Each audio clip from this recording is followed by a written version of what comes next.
Hello again, and welcome back. And I'd like to say, if this is your first time joining us this week, my name is Marie Walker, and I'll be your host for the 2021 virtual conference for the Core Network. Anyway, hope that you've had a great day and a good afternoon, and strap yourselves in and get ready because our keynote speaker is coming up in just a few minutes. But before that, I'm gonna introduce you to our last core member of the year, Miss Destiny.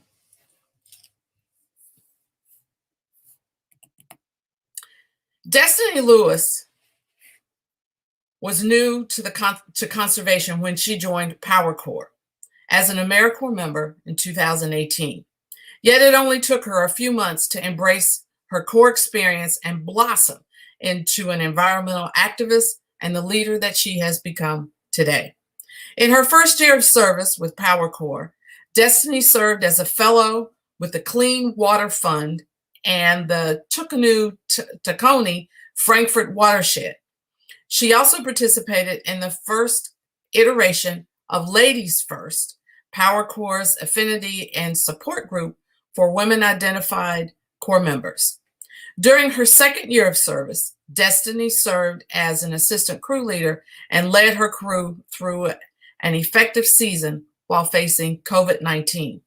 In addition to her leadership role, Destiny completed a Young Workers Apprenticeship program and earned 24 college credits with straight A's and received her driver's license and OSHA 30 certification. And she was promoted to permanent staff as a crew leader with Power Corps. Destiny is currently pursuing her associate's degree. Join me in welcoming and congratulating Destiny Lewis, Core Member of the Year.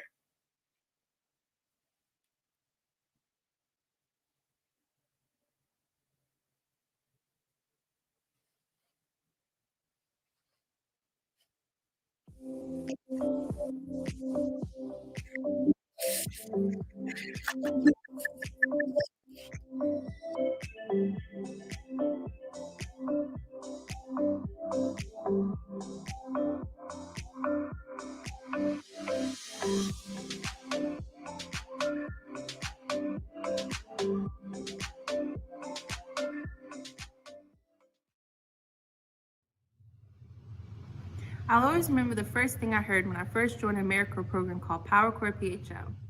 Get ready to start the first days to the rest of your life. Hi, my name is Destiny Lewis, and I'm a crew leader for Power Corps PHL. Once I heard that phrase, I began to realize what it truly meant when I was working on a service project. My crew and I had to work at a park called Fernhill. It's in a part of the city that lacks a lot of resources and volunteers. Majority of our work days were at Fernhill. I began to feel connected to the site. I saw the gradual change not only to the site, but also to my crew. One of the most rewarding tasks that we did there was clearing out a meadow with invasive plants such as princess trees. The neighbors have been complaining about this meadow for years. It was great for us to finally clear it out and create a safe open field. Once we were finished clearing out the meadow, that's when I thought of that phrase again. Get ready to start the first day to the rest of your life. In that moment, I knew that I truly loved being a mentor and being able to work outdoors, and this is something I really wanted to do for the rest of my life. Ms. Tess was my first crew leader and my first mentor I ever had. She contributed to the woman I am today, and I'll always be grateful for her. Before Ms. Tess left Power Corps PHL to go to Colorado, I became her assistant crew leader. She taught me how to be more assertive, confident, and outgoing. Once she left, I had to take over the crew while still learning how to be a mentor and a leader myself. It was very challenging at first. I didn't have consistent help each day. I had to be the stable presence that kept my crew together. I was unsure of myself, but as time went on, I learned that it's okay if I make mistakes along the way, as long as I learn from those mistakes. When the pandemic first hit, I had to make sure my members knew that even though they can't see me in person and have to see me virtually, I'm still there for them every step of the way. We were able to stay engaged virtually and still find ways to do outdoor service. Some members participated with schools to help prepare and pack boxes of food for families struggling during this pandemic.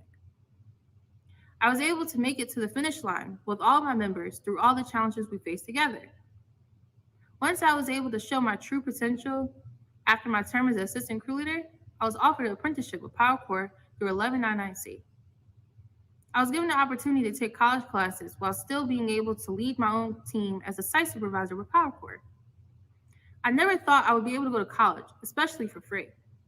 I majored in mental and behavioral health, which helped me learn how to be a better mentor for my members. During the pandemic, I took some time to find ways to help Power Corps reach out to young parents who want to join the program. I came up with the idea of creating a position that is a supportive person for parents, who handles helping parents in the program to make sure they won't fall through the cracks, help with daycare needs, or help find affordable childcare.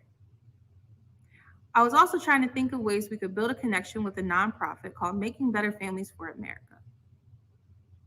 Once they were done with that program, I figured that we could connect them with meaningful employment. The parents I would be helping would contribute to the new era of Power Corps. The more parents we are able to help, the more secure the next generation will be.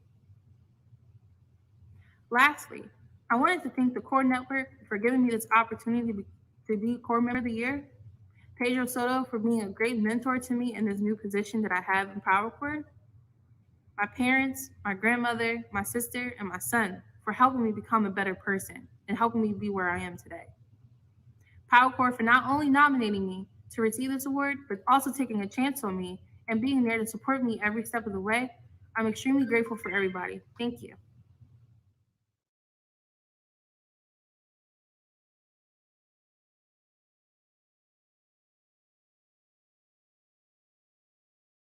And Destiny, just a word out to you. I had an email from Miss Tess a little while ago this afternoon, and she is so proud of you. And Trevor, she is also proud of you because I think that she's working with you now. So Destiny, keep up the great work.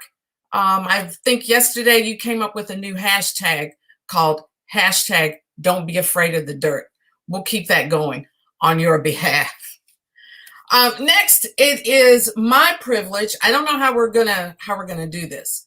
I'm looking at my trying to hear my control room tell me what we do, but I don't think it's Paul. Okay, so next, you're gonna know why I'm a little flustered because we did a taping of Bruce Saito a few days ago, and there's a special presentation that I have for Bruce, or that Bruce had for me, and you'll get it because if you were at last year's reception, you saw where I initiated Bruce to becoming a Nats fan. That's all I'm going to say. You'll see the rest of it here in just a few minutes. But Bruce Saito. I now have the great pleasure of introducing our friend Bruce Saito. Bruce, the executive director of the California Conservation Corps, the chair of the Corps Network Corps Council, the greatest Dodgers fan in the world. I've known Bruce well over 20 years. Bruce has dedicated the last 3 decades of his life to helping the young people in his community. And I am excited and so proud to call him my friend and a friend of the Corps and the young people all across this country. Bruce Saito.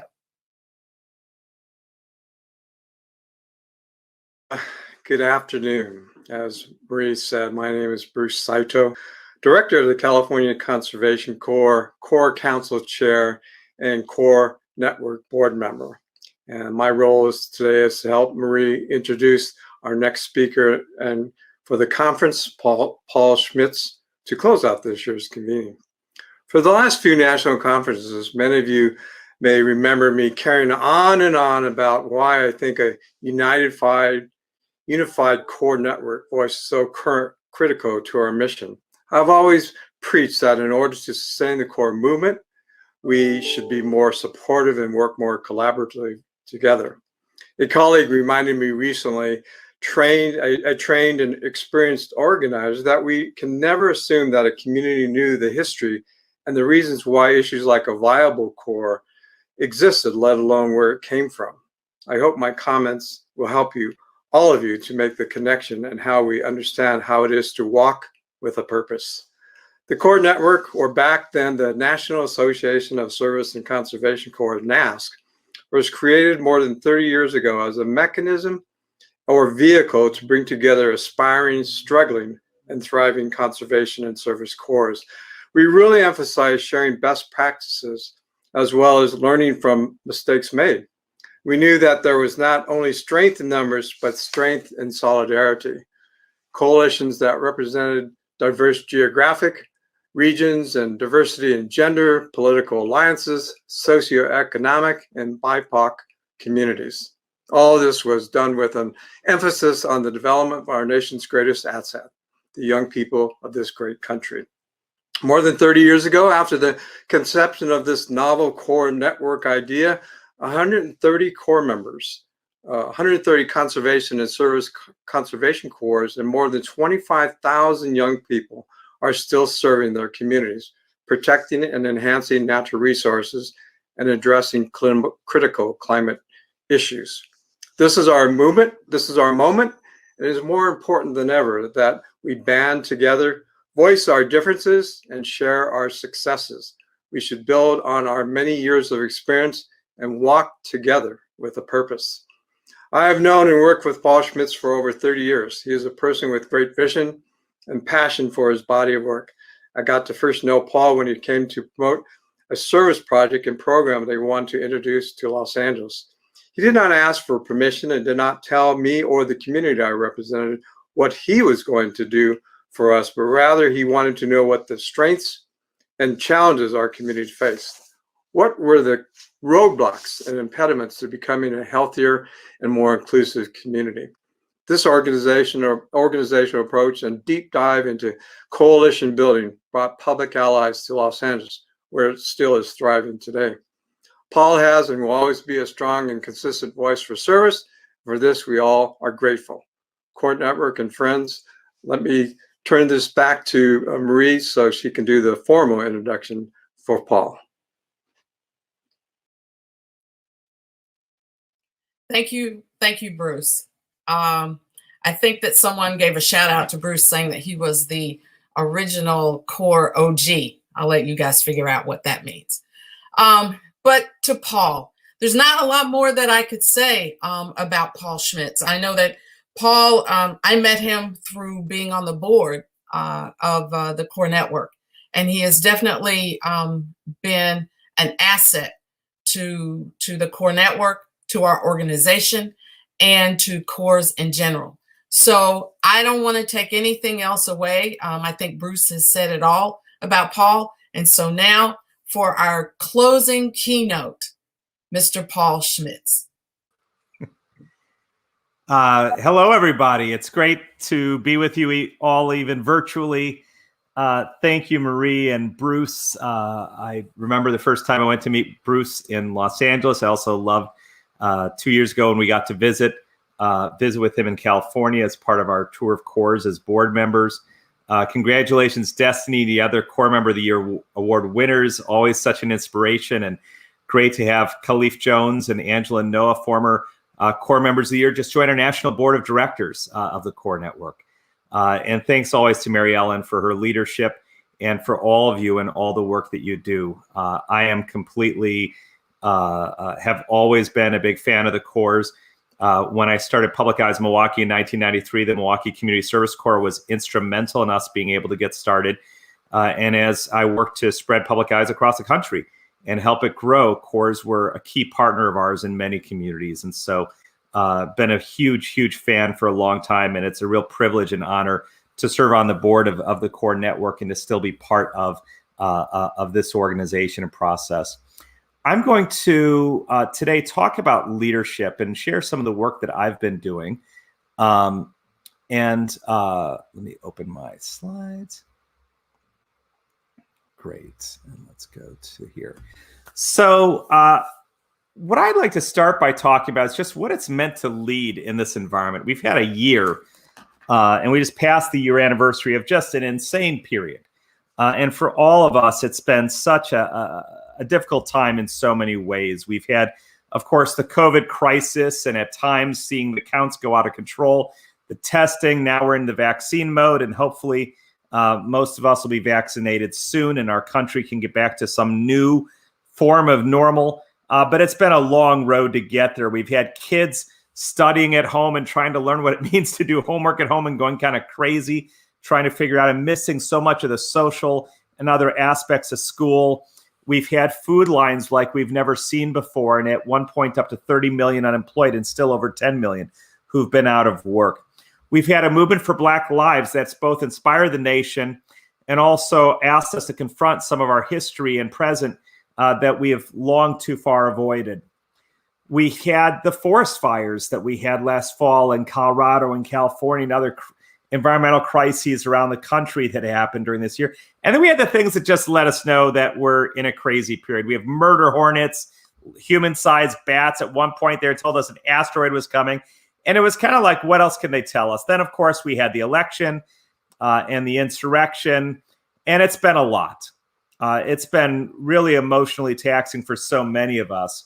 And a couple thoughts on leadership as we enter this. The first is I always go back to the book Good to Great by Jim Collins and what he calls the Stockdale paradox, which is from Admiral James Stockdale, who was a prisoner of war in Vietnam, who said that the people who every day woke up and said, I'm going to get out tomorrow, died of a broken heart. He said the people who gave up and thought they'd never get out just lost all hope and went away. He said those who made it were those who confronted the brutal reality of their experience, what they were up against, but always maintained hope they would ultimately prevail. And I think that that's really what we have to hold as leaders in this time, is looking at the reality of what we're experiencing and confronting it head on, but also knowing we will get through this and we have to lead others to get through it.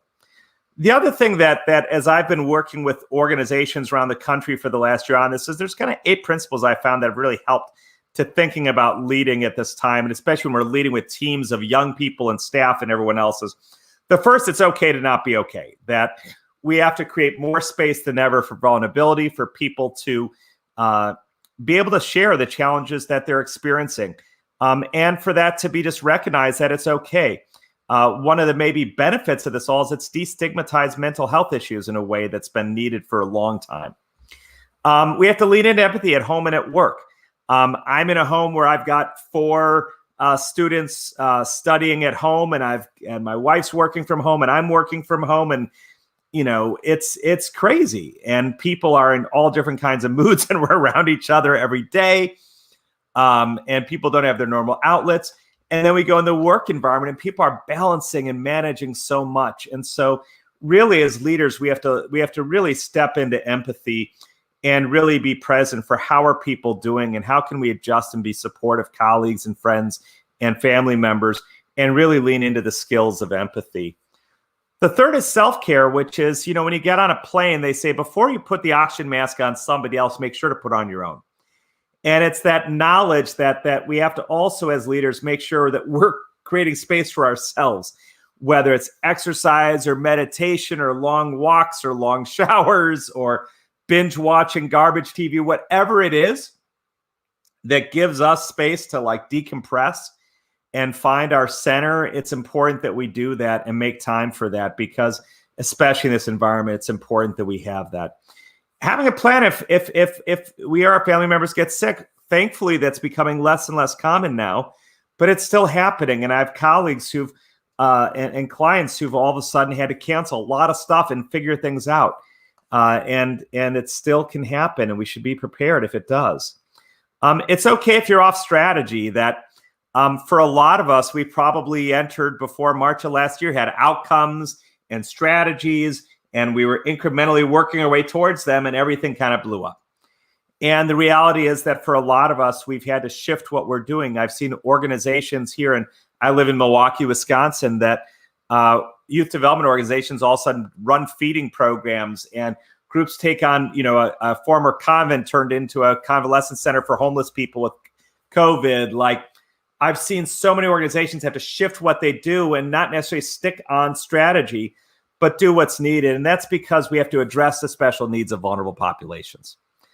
That our number one concern at a time like this has been and should continue to be to make sure that the most vulnerable among us are being taken care of. And that might not be what our normal work is, and it might not be aligned with our normal strategy, but we might have to adjust to make sure that we're taking care of people. The seventh is that hopefully as we go through this and we start to come out of it, we start to figure out what happened during this last year do we want to bring forward into the new normal? What actually has worked, or what innovations have helped us? Or what have we learned about systems not working that we want to fix? Like, what do we need to learn and adapt as we create the new normal? Let's not just bounce back into some of the brokenness we had before, but figure out what are we going to bring forward? What are we learning and adapting? And I think that planning really has to start now as we look at the next 6 months, returning to something new version of normal by fall. What are we going to bring forward? And finally, if we don't ensure that racial equity is at the center of response and recovery, it won't be. We know historically that when we do universal solutions, they don't hit everyone equally. And so if we don't, within our response and recovery, put racial equity at the center of that, it won't be. And we'll have further disparity. And so we have to make sure we do that. So those are just some lessons I want to open with that I've been sharing for the last year, and probably will stop sharing it hopefully in 6 months and be sharing something new. But just as we continue to lead through this time and recognize we're close, but we're not there, and we still have to lead from an empathetic space. But I want to talk more broadly about leadership today and what community leadership is. And it starts with a book that I wrote about 10 years ago, or about 8 years ago, called Everyone Leads, Building Leadership from the Community Up, which was based on my experience at Public Allies, working on building leadership and community at the grassroots in 25 cities. And the core lesson of Everyone Leads is not that everyone should be in charge at the same time. What it means is that leadership's a muscle, and that every single person has that muscle, and it can be developed among all kinds of people. And that the goal of any organization or community is, how do we build collective leadership muscle to solve problems? The way that we came to define leadership was based on 3 ideas. The first is that leadership's an action many can take, not a position few hold. That if we think of the verb rather than a noun, it really opens up the possibility of who can participate and what it means. That leadership's not about what your position is, it's about the actions you take. And what are those actions? We know that leadership in essence is an act of responsibility. It's stepping up to own a result, being willing to do what it takes, work with you have to work with, learn what you have to learn in order to achieve impact together. So it's really not something you can be given, and it's not something you're entitled to. It's a responsibility you have to own and be willing to do. And then the third is really about when you think about those leaders you most admire and those you don't. If you think about the best or worst boss you ever had, or those teammates you love being on teams with and those you don't, it's not how technically smart or skilled they are typically. It's about the values they practice, the values that make it possible for people to work together effectively. Is somebody inclusive? Do they listen to other points of views? Do they delegate well? Are they ethical in their decision making? Do they, it's all of those types of values that really drive what's good leadership. But I want to take this first idea of leadership as an action and something collective, and I want to share with you a story. And it's a story that you all know, but I'm going to share it to you in a way you might not have heard it before. And it's the story of Mrs. Rosa Parks and the Montgomery bus boycott. And we have to start with Mrs. Parks. She was a lifelong rebel and radical. As a child, she got into fights when she was mistreated. In 1932, she fell in love with her husband, Raymond, because he was active in a case called the Scottsboro 9 case, in which 9 young men had been falsely accused of rape. And he became a community organizer in the effort. And she said that it was his activism she fell in love with him. He was the first person radical enough for her to marry. In 1943, they attended their first NAACP meeting. Her friend Johnny Card told her that E.D. Nixon was running to be president of the local chapter. He was a porter on trains, and if elected, would be the first working class president of an NAACP chapter in the country. The NAACP up to that point had really been for the professional class of African Americans. And Raymond was a barber, and Rosa was a seamstress. And when they found out that E.D. Nixon was running, they went to their first meeting, and sure enough, Nixon got elected president. And not only that, but there was no Rosa Parks was the only woman at the meeting, and no one ran to be secretary. And so at her first meeting, she got elected secretary of the NAACP, a position that she then held for the next 12 years. It's important to note for a moment that in this role, it was her job to document all of the cases of mistreatment, discrimination, abuse, and terrorism in the community. For over a decade, she was a documenter and repository of the community's information. Through the NAACP, she went to trainings in Georgia and Florida by the master organizer, Ella Baker, who was the national field director of the NAACP and had been building leaders throughout the South for an emerging movement.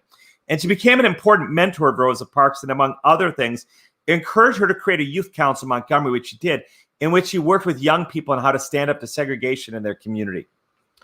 Then one day she was working at her job as a seamstress for Clifford, Virginia Dewar, who were kind of the town's leading white liberals, and they were talking to her about her NAACP work when they encouraged her to go to the Highlander Folk School in Tennessee, where they ran trainings in nonviolent civil disobedience for diverse groups of activists from the South. And when Rosa Parks expressed interest, Virginia Dewar raised money among her friends to sponsor Mrs. Parks to go to Highlander and actually took the bus with her to Knoxville, Tennessee to make sure she got there safely. At Highlander, she was trained by the great Septima Clark and Miles Horton, who also became important mentors in her life and began encouraging and supporting her civil rights work in Montgomery. She said that Highlander had a profound impact on her life and that it was the first time she had been in an interracial community where everyone was truly treated equally. And she said it gave her a vision of the society she wanted to live in. Then a young lawyer moved to Montgomery, Fred Gray. He was 24 years old. He was the first African-American lawyer in Montgomery and the second in the state of Alabama. And Rosa Parks took him under her wing and every week brought him to lunch and brought all these cases she had been documenting for a decade to see which could be turned into civil rights cases they could prosecute under the law. Then in February of 1955, Claudette Colvin, who was a 15-year-old member of Rosa Parks Youth Council, refused to move to the back of the bus in Montgomery and was arrested. Now, if I could see you all, I'd ask how many people know her name, and my guess is not many. Rosa Parks, Virginia Dewar, and others thought they should use this case to challenge segregation in Montgomery, but the lawyers decided she wasn't sympathetic enough. They said she was too poor. They said she was too dark-skinned. They said she allegedly resisted arrest. They said there were rumors she was sexually active, and they chose not to take her case. 8 months later, in October of 1955, Mary Louise Smith, an 18-year-old member of Rosa Parks Youth Council, refused to move to the back of the bus in Montgomery and was arrested. Once again, the women leaders thought this would be a case, but the lawyers said her father was a drunk. They were way too poor and chose again not to take the case. 6 weeks later, on Thursday night, December 1st, 1955, Rosa Parks refuses to move to the back of the bus and gets arrested. Now, it's important to note two things here. The first is that this was the second time Rosa Parks had been removed from that bus for refusing to take a seat, from refusing to move her seat, from the same bus driver on the same bus. It wasn't the first time she had done this, but the first time she'd been arrested for it. The second thing is that when she died, the obituaries in the major newspapers and even the White House proclamation on the 100th anniversary of birth refer to her as an accidental activist or someone who inadvertently started a movement. How accidental does she sound at this point? So Edie Nixon and Clifford, Virginia Dewar, go to get her out of jail and go back to their home and spend the next few hours talking about the idea of using her case as the one to challenge segregation in Montgomery. And she and Raymond know they'll lose everything if they do this, but they make the courageous choice and they decide to go forward. And they did. They lost their jobs, they lost their house, they lost everything in the fight, but they made the courageous choice. And so Edie Nixon calls Fred Gray and asks him to represent his friend Rosa in court that Monday. And then he called Joanna Robinson, who headed the Women's Political Council. The Women's Political Council was an association of African-American professional women.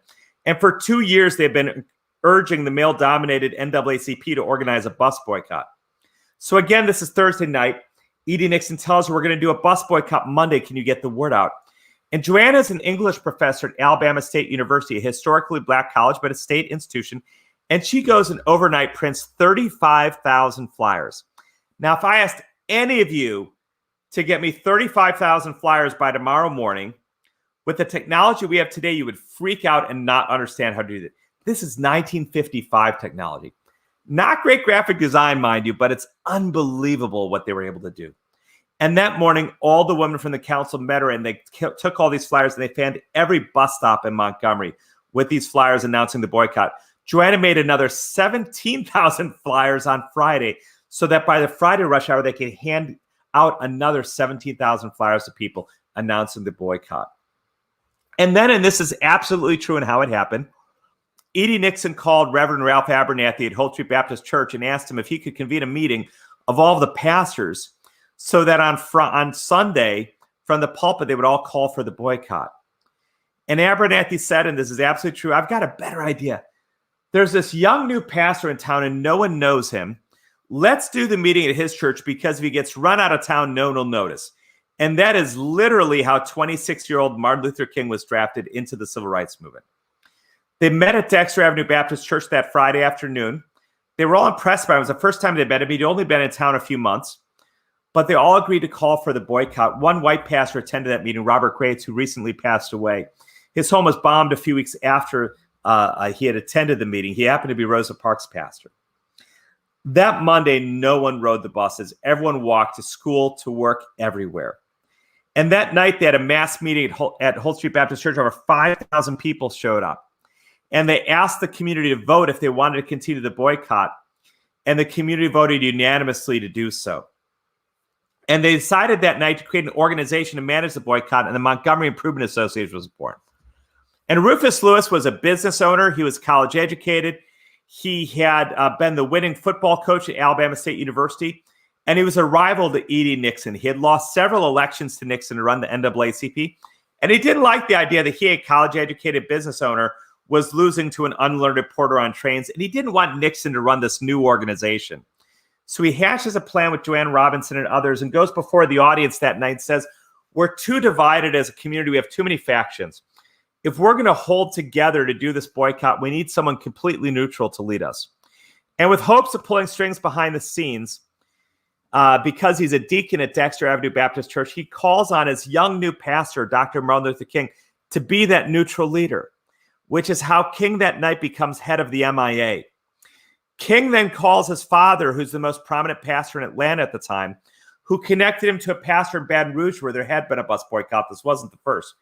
And that pastor said people will walk for maybe a week, and then you got to figure out how to get them everywhere.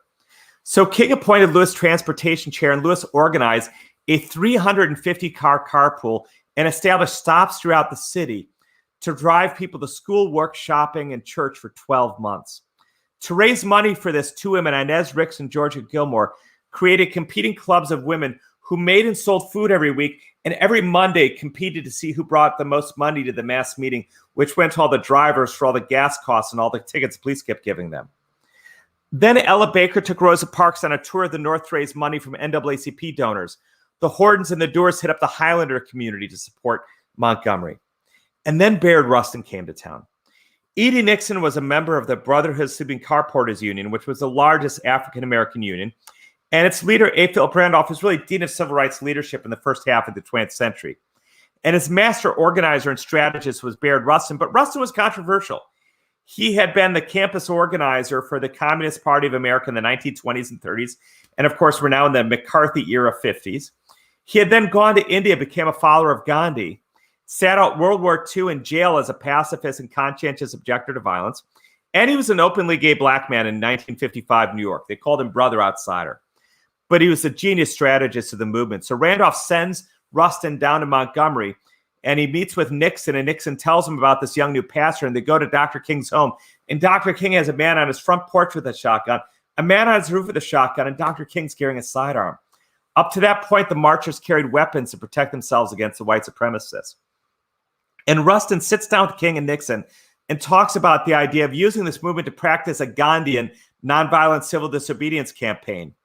And King had read Gandhi in graduate school and was quite excited by the idea. And Rustin said, first, get rid of the weapons, no more guns. He said, secondly, 85 members of the Montgomery Improvement Association have now been indicted by the local police. Can you organize them to put on their Sunday best, march down to the jail, and turn themselves in, which they did. It was the first mass civil disobedience of the movement. But they were worried that this gay pacifist communist from New York would be found behind the scenes. So he moves into a hotel room in Birmingham where he coaches and counsels King every day for the next year on the development of this movement. And in fact, for the next 13 years, he's the man who organized the March on Washington, much else. And in fact, he and Ella Baker co-found the Southern Christian Leadership Conference, and Ella Baker becomes its first executive director to create a platform for a national movement coming out of Montgomery. But Rosa Parks had been an officer in the NAACP for over a decade. Her husband had once been a community organizer in an effort funded by the Communist Party. So in the end, they decided that she also wouldn't be a sympathetic enough figure to win a national case around. So yet another woman who had refused to move to the back of the bus in Montgomery and been arrested, Aurelia Browder, was her case that was argued up to the U.S. Supreme Court that overturned segregation in the South. So the question is, who is the leader of the Montgomery bus boycott? And that's what I mean by collective leadership.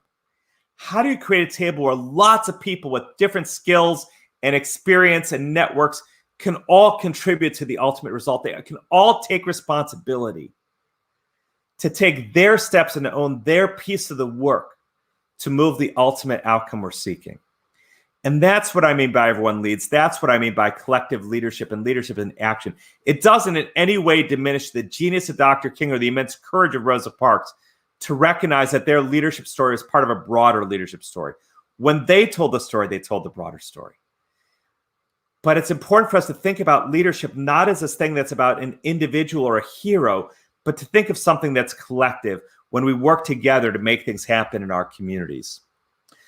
The other thing we need to do is think about what are the values that make leadership effective today in communities. 5 that I've come to believe are really critical to this work. And the first comes down to being asset-based, which is really about the proverbial glass or water bottle or can of bottled water. And the age-old question, is it half empty or half full? And the correct answer is yes, it's both. It's like every single one of you and me, everyone we work with and everyone we serve. All of us have fullness. We all have things that make us great family members and friends, great workers, great leaders. We all have gifts and talents that make us great at what we do and great with other people. But every single one of us also has emptiness, things we don't do well, mistakes we've made, regrets we hold. And the challenge is that community service is often people who've been defined by their fullness, going into communities have been defined by their emptiness, with the notion that our job is to help people who've been labeled by their emptiness and fill them up with some of our wholeness. That at best is arrogant and at worst oppressive. We think great leadership is that which starts with the fullness, recognizes and builds on where we see those shared gifts. It doesn't diminish or deny that people have emptiness. We all have it. I have it too. But the question is, where do you start? When I go into a community or work with a person, do I get to know them? Think about your closest friends, the people you are most in touch with. Those people know your emptiness more than anyone else. My closest friends know my emptiness better than anybody. And the reason why we share our challenges with them, why we can be vulnerable with them, is we know no matter what we share with them, they'll always see us for our fullness. And the same thing holds in community. When people know that we see and acknowledge and fully see their gifts and fullness, they're much more willing to share and be open around the emptiness, especially when we've been open about ours as well. And so if we can live in a space where we can start with assets, it allows us to enter relationships differently and also enter community differently. We can look at a community, almost any community, and find all of these things. They're all there. And yes, we can look at that, but in that same community, we can find all of this. It's all there, every community. We can find both of these lists in every community. And the question is, when we come into a community, what are we looking for? What are we seeking? What are we recognizing? What are we building on? And to be asset-based is not to deny this stuff exists. Of course it does. And of course we have to work on it. But boy, it's a lot easier when people know we see all of this too. And when we know we have all of this to build on and addressing it. And so being asset-based is both about how we approach each other interpersonally, but also how we approach the communities we work in terms of what we see. It's what core members and cores so often are building. Within our core members, we're building on the assets of our core members and building on the assets of our communities. The second is inclusion and equity, and following Michael McAfee on that is a tall order. But just to share briefly a couple thoughts on that, the way I often think about this is as a lens and a mirror. A lens is how we look at the outcomes we work on. That in our communities, we're able to disaggregate data to understand and differentiate where there are disparities in our community based on outcomes, whether it's education or economics or environment or whatever, but recognize who's most impacted and where are there disparities in our community, and then recognize that if we have goals to improve our community, that we have to differentiate what we do for different populations if we're going to move everyone to that goal, what's often called targeted universalism. But as an approach to racial equity, it starts in recognizing that difference and then recognizing that we have to do different work to achieve difference on that. The mirror is who's making the decisions on that. How do we build our tables in our community? How many people at our table are making decisions? have lived experience on the issues that we're working on? How reflective is our table of the population and neighborhoods we serve? How many of us live in the neighborhoods that we're serving in?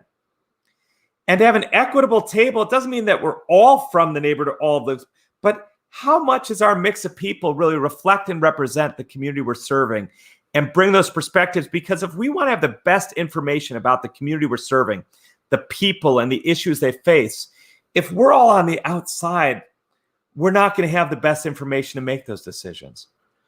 The other thing we have to do around racial equity is we have to really own history. And we have to get real about the history of this country. And that the reason why we have these disparities were actually built by public policy.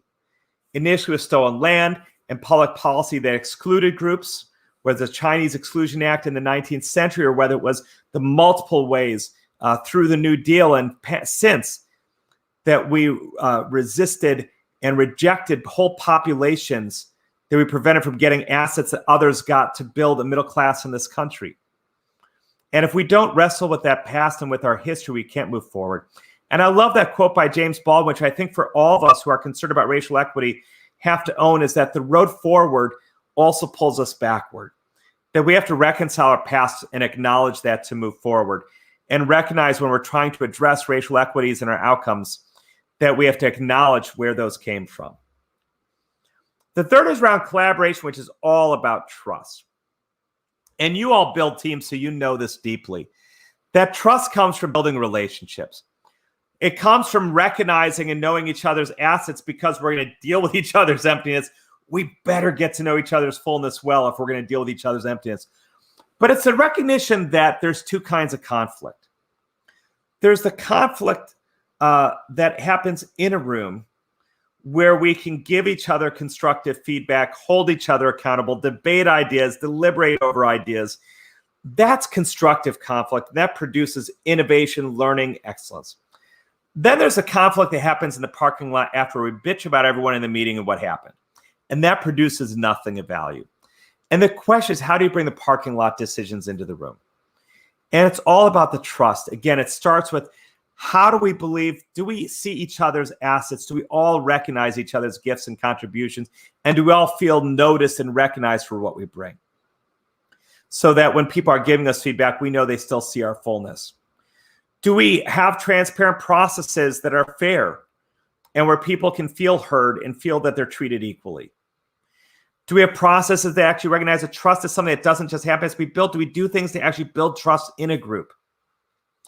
And when we do those things, we can create the space where we can bring more and more of what would be the outside conversations into the room, learn to have difficult conversations, and learn to create an environment that can work through our most difficult challenges together.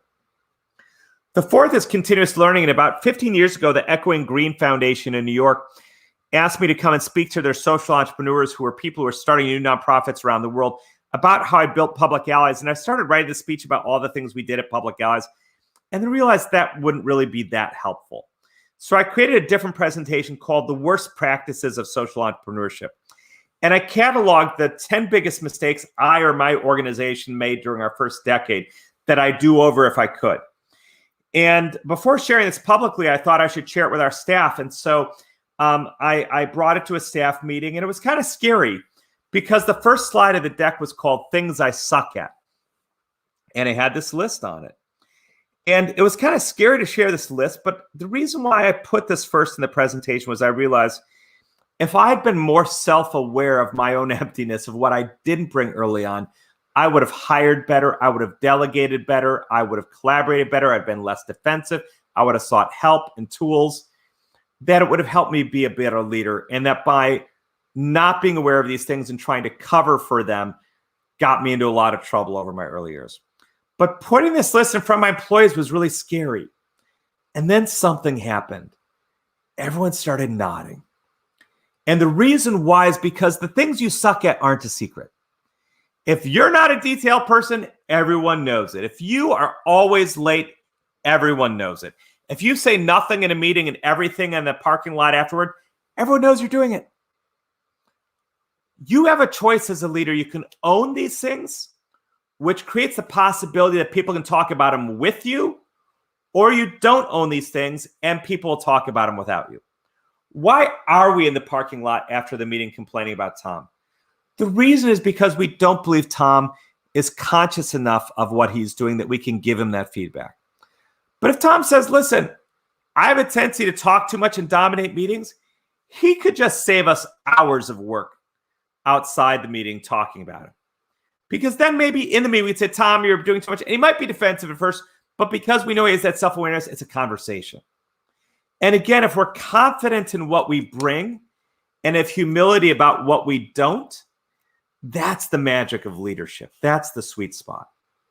And so if we can be clear about what we bring, but also acknowledge what we don't bring, then we can talk to people about it, get help, get tools, and also recognize where we have to lean on each other because there might be something we can do better and something they can do better, and we can lean on that more because we're aware of it. And finally, it's about integrity. If leadership's an act of responsibility, the price of that is integrity. And integrity I define as kind of our accountability as leaders. And it's at three levels: our own purpose and values. Each of you have a reason why you do what you do, why you've devoted yourself to a mission, why you've devoted yourself to the planet, to the people. You have a purpose and you have values that have guided you to make this decision that so many others haven't made, to follow this kind of calling. And so the first accountability is to our own purpose and values. The second is that accountability to those we work with for the promises we make. And then ultimately our accountability to those we serve, to the communities and people we serve through our work. And how we hold all that together is really our backbone as a leader. But that's what integrity is that we hold ourselves accountable to our commitments, to our purpose and values, to those we work with and those we serve. And that's really the price. If we take that responsibility of leadership, we have to be accountable for it. And our integrity is how we demonstrate that. So if we can, as leaders, recognize how can we create space for lots of people to step up and lead together and create really spaces and platforms where people can lead as networks, where people can take responsibility to work with others on common goals like they do on the teams that you work with. And finally, where we practice values that enable us to be more asset-based, more inclusive, to be more equitable, to be able to build trust, to create spaces where we can learn and be vulnerable together, and to have accountability and integrity as leaders. That's what it takes to lead in this day and age and in communities. And so I want to thank you all for the chance to share today. And I think we have a little bit of time to share. And I'd like to see if there's any questions I can answer before we close out today. Yeah, folks, if you've got a question you want to ask Paul, please put it in the chat. And our tech team will make sure that that rolls across the bottom of the screen. So we'll look for a couple of questions. Paul, that was incredible. And thank you. Incredible. Such a wow, a lot of information, but it's and I know that you've been doing this work for years. Not to say that you're old or anything like that, but but you've been doing it for years. But it's so real for us today. Yeah. So I have a question I'm going to ask. Yeah, sure. What led you to this? What puts you in this place and space? Thanks, Bree. So not dissimilar from many core members. So I was someone who grew up struggling with addiction and depression. I was institutionalized when I was 16. I didn't go to college after high school until later. I'd worked and tried to make it on my own, and then went to school through a vocational rehabilitation program at the University of Wisconsin-Milwaukee. Graduated when I was 24. And I was a result of many people who had helped me and mentored me and supported me, that helped me get my life on track. And as I started to get it on track, like so many others, I wanted to pay that forward. I felt a responsibility to pay it forward, and I didn't know how to do that. And again, I was a student at the University of Wisconsin-Milwaukee, and I got a chance to attend this conference in Racine, Wisconsin, through my university. And I sat down the first night at dinner, and this woman next to me told me she had just started this new nonprofit called Public Allies. This was in December of 1992.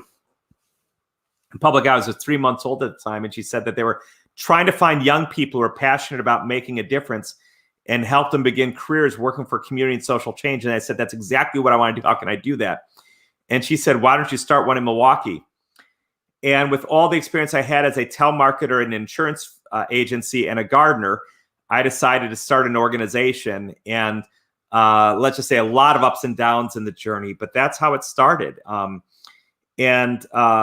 Really, it was a team effort with a lot of support and a lot of partners to help me get that off the ground.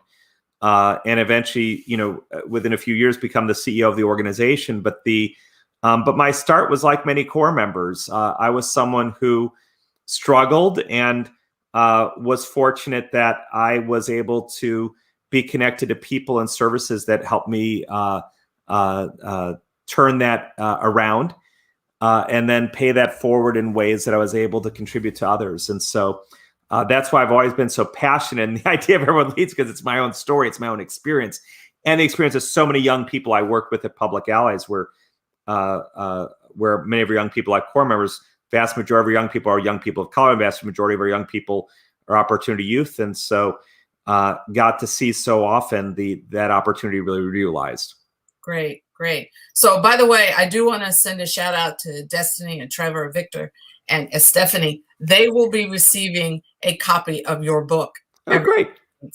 And we're going to get you to autograph those for them and wonderful. Send that out to them. So I have a follow-up question. Takes a little bit of a different changing of gears. So you've been on the Core Network board now for about 5 years, I think. Mm-hmm. And it hasn't been until this year that even the bylaws were changed to include young people, former core members on the board. What are your thoughts about that? How did you come to think that we need some young people on the board of directors of the Core Network? So, as you know, maybe the audience doesn't know, I chair the board development committee. So it was something I actually advocated for, and kind of what I talked about before when I talked about equity, that if you don't have equity at your table, can you really make the best decisions? And that voice was missing. I love the fact that we have core council members on the board. They're incredibly helpful in making the work real and helping us understand it at a level that as an outsider, I can't understand. And I think the perspective and voice of young people and adults who've been in the core is another voice that would be helpful to us to be able to think about, and not in a way of like, I want to be really clear, not in some patronizing way of like, I want to hear these young, inspiring people. No, I think that they can bring to us a point of view and perspective that helps us govern better and make better decisions, because they can see things and understand things about the mission and work of the core that the others of us don't know. And to me, a great board has a 360-degree view of the mission, and that aspect of the view of our mission was missing. And so I'm very excited to have Angela and Khalif join the board. Hope eventually there are more as well. I'm excited that we have a board that also has core council members. And I think that mix really makes a difference in helping us be great stewards of a super important mission and of a network that I think deserves to be heard at every level of the organization. Wow. Paul, I could go on for hours talking to you and asking questions and just gleaning from you more and more information. But the tech team, they're gonna get. And I've got to go make my Guinness stew, my Guinness beef stew for St. Patty's Day. So got to get that going in the oven. We're an hour earlier than you. Oh, okay. But this has been incredible. Thank you so much. And we are proud to have you as one of our board members. So you're one of us. Thank you. As I said, it's an honor and privilege to serve, and all the cores I've visited over the years, over the 30 years I've been in this field, have inspired me, and I'm grateful to be part of it and always happy to help. And thank you all for letting me be part of this network. Thank you, Paul. Thank you. Thanks. And now I think that our CEO is coming. I'm looking at the bottom of the screen here. I think Mary Ellen's going to be joining us to give us some closing remarks. In the meantime, while we're waiting on her, I think we have a winner or a couple of winners. The Community Energizer Board. I got a text a few minutes ago that we have two winners. We have two winners. The core member winner of the Community Energizer Board is Mr. Daniel Springer. So Daniel, congratulations. He's from the San Jose Conservation Corps. So congratulations to Daniel. And from all the way out in Los Angeles, California, the winner from the staff side, the winner is Carlos Campero from the LA Conservation Corps. So thank you to both of you. And also thanks to all of you guys for everything that you've done. You've put messages on the boards. You've done a lot to keep us going and to keep us encouraged. And I just want to say my special thanks to all of you for all that you've done to make this week a memorable week for us here at the Core Network. We didn't know how this was going to pan out. We didn't know what was going to happen and how we were going to do this. Are we going to have enough bandwidth? Will we be able to accommodate all the people that are going to attend?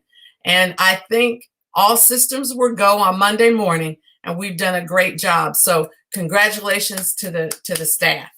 I think we're still waiting on Mary Ellen, and there she is. So Mary Ellen, your final remarks. All right. Good afternoon. So we appreciate you spending all or part of the past 3 days with us. I hope you enjoyed your time with us as well. I hope you got to know many of your colleagues, learned and shared new ideas and best practices, and were provoked and inspired by the content and our speakers. I hope Michael McAfee caused you to think about the moment before us, not only as one of great challenge, but also one of unprecedented opportunity. I hope he caused you to think about what you stand for, what you are selling, and how hard you are willing to fight for it. I hope you were encouraged by Gina McCarthy and Sonali Najavan and the administration's commitment to the Civilian Climate Corps that provides opportunities and resources for all communities and populations, and to an AmeriCorps program that is better funded and more accessible to all Americans. It is my hope that every Corps that wants to participate in the new CCC and every Corps member that wants to be an AmeriCorps member has an opportunity to do so. I hope you were motivated by Paul Schmitz to identify your assets, own your emptiness, and find the leader within you to be a change maker and a movement builder in your Corps, in your community, and in your own way. Don't settle. Be the change that you want to see and create the fair and just society in which you want to live. Further, I hope the workshop stimulated thought and conversation about climate change and conservation, about Corps member economic and workforce development, about how to strengthen Corps operations and programming, and about how we think, talk about, and take action to break down barriers and improve racial equity, and much more. And I hope that the several hundred Corps members that were able to participate this year due to the virtual nature of the conference enjoyed and benefited from the Corps member track yesterday. I know I certainly did. I had an opportunity to sit in on some of their sessions, and they were inspiring. And I also, through a virtual, due to the virtual nature of the conference, I had an opportunity to visit every workshop. All of them were amazing. They are all recorded and will be available. So if you missed one, please feel free to go back and watch. Great content from top to bottom. And I know I don't even have to ask to know that you were impressed and inspired by the Corps members and projects of the year. There were so many great examples of Corps and Corps members going the extra mile to help others over this past year. The selection committee had a really hard time choosing, and I know that to be the case. But there is no question that Destiny, Stephanie, Trevor, and Victor, the California Conservation Corps, Power Corps PHL, and the many corps that responded to COVID-19 were absolutely exceptional and well worth celebrating. Anytime I am feeling overwhelmed or discouraged, which has happened a few times over this past year, given the just sort of seemingly endless number of challenges, as Paul laid out in the beginning of his presentation, that we have faced over this last year. But when I need a lift, I view the videos of our core members and projects of the year from this and previous years, and I'm reminded of why we do what we do and why I so strongly believe in what we are selling and how hard I'm willing to fight for it, to quote Michael McAfee. I hope that you feel the same. I also hope that you took the time to participate in our mind map exercise. Here we can see, and I think the team is going to put, here it is. Here we can see what conference attendees view as our top priorities for cores in today's America and how those priorities have evolved over the past few days. We have seen some rise to the top, some receive additional support, and some new ones. If you have not put in your thoughts into our mind map, please do so. There is still time, and we value your opinion. This map will inform TCN's goals and strategies, as well as our asks to Congress and the administration over the next several months and years, and to support this new era as we envision it. Under normal circumstances, I would be giving these closing remarks to you from an overcrowded and overly warm room in the U.S. Capitol. I would be asking you to thank TCN staff, all of whom have worked overtime over the past few days and months to bring you a high-quality conference in unusual and challenging circumstances. I would also be encouraging you to visit your members of Congress and their staff to educate them about your programs. And to educate them about your programs and ask for the policy changes and resources necessary to grow and improve not only your core, but the entire core movement. Although 2020 and this conference was unique in many ways, I'm going to ask you to do all of that anyway. Please thank the staff. And while I am thinking about it, thank you again to our sponsors who made this possible. Visit your members of Congress virtually today, next week, or even next month. The timing of Hill meetings can be much more flexible when they are done over Zoom. So just because you are not doing them today or tomorrow doesn't mean you are off the hook. And when we can once again gather in groups and travel about freely, invite them to visit your cores and your projects. Show them what we are selling, why it is worth fighting for, and why service and conservation cores can and should play a critical role in this new era. We will certainly be doing that here in DC, but we can't do it alone.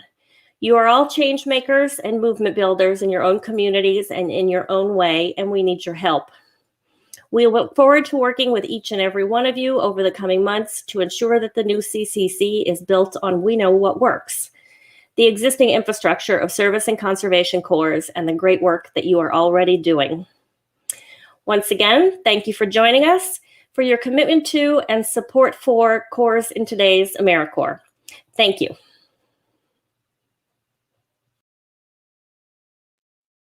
Hey, one last thing. I think in TV land, this is what they call, and that's a wrap. So during this particular point in time on a TV show, you would see the credits roll. So there's no credits that are rolling, but I'm going to name out some names. To your workshop staff leads, to Josh, to Hillary, Capri, Candace, Danielle, Leslie, Lauren, Thomas, Alan, Ricardo, Stephanie, Tia, Eileen. To the graphics design and communications folks, Hannah and Sydney. And to the tech team, to James, LaShante, Laura, Daniel, to your cameraman, Tyler, and our executive producer and director, Bobby. We all say thank you. So I hope that you have enjoyed our conference, and I hope to see you next year, 2022. Who knows? We may be here virtually in my home office, or we may be together at the Marriott Metro Center in downtown Washington, D.C. Regardless, we're going to do this together. Stay safe, be well, God bless.